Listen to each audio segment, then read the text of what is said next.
Here in New York, we have people running for governor who pledge, if elected, they will legalize recreational marijuana. Even our once reluctant governor wants to examine it. Now, out in Colorado, the governor there didn't really want legalized pot. Like almost every elected official in the state, I was against it. But voters in the Rocky Mountain state said yes, and Colorado's legal marijuana industry was born. People should have access to cannabis for lots of reasons. So if New York greenlights recreational marijuana, what else comes with that? We went to Colorado to find out. Is it worth the trouble?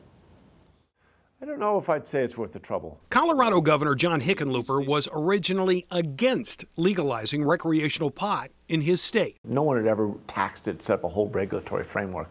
And to do that, and to be in conflict with federal law, I don't know, it's just not my idea of a good time. But in November of 2012, Colorado voters said yes. And 5+ years later, the state's cannabis business is thriving.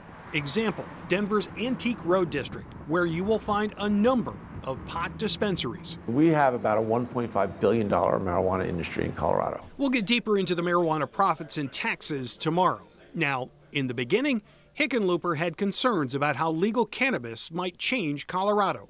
But if I were to say overall, many of the worst case scenarios that we worried about haven't happened.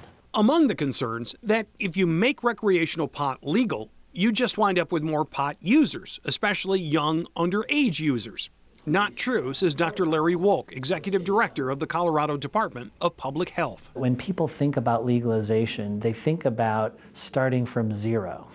That nobody's using marijuana, now we're going to legalize it, so now we're going to see this big influx of marijuana and users. And that's just not a realistic way to think about it. You should know that every other year, the state of Colorado does a survey of young people called the Healthy Kids Initiative. It measures all sorts of behaviors, including use of alcohol and drugs. So far, based on survey data, there has been no big jump in underage marijuana use.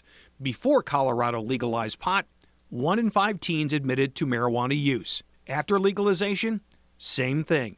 1 in 5 teens admit to using. But there is a very real danger for young users all the way up to maybe age 25.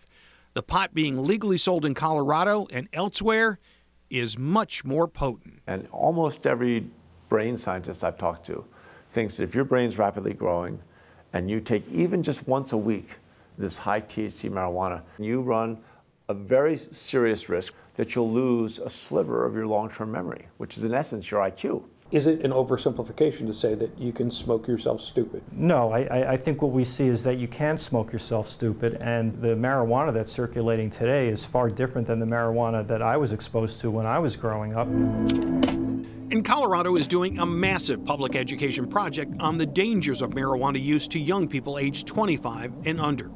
By the way, at the other end of the age spectrum is the segment of Colorado's population that is lighting up more often, seniors. And there are some advocates who think legal marijuana may decrease illegal opiate use, but they are not seeing that in Colorado. There's no evidence one way or the other as of yet. It's definitely a study question that we're looking at. So back to Governor Hickenlooper and our original question. Is legalizing recreational marijuana worth the trouble? I mean, it's a bunch of trouble. It's a lot easier now, though, because people, these other states, California, they come, they can take our laws, our mistakes, and they can pretty seamlessly, they can go from 0 to 60 pretty fast. So it's certainly not as much trouble as it was. One of the many things Colorado had to continually address is the many forms of marijuana. Aside from just smoking, there are edibles like cookies and gummies. There's cannabis vaping fluid.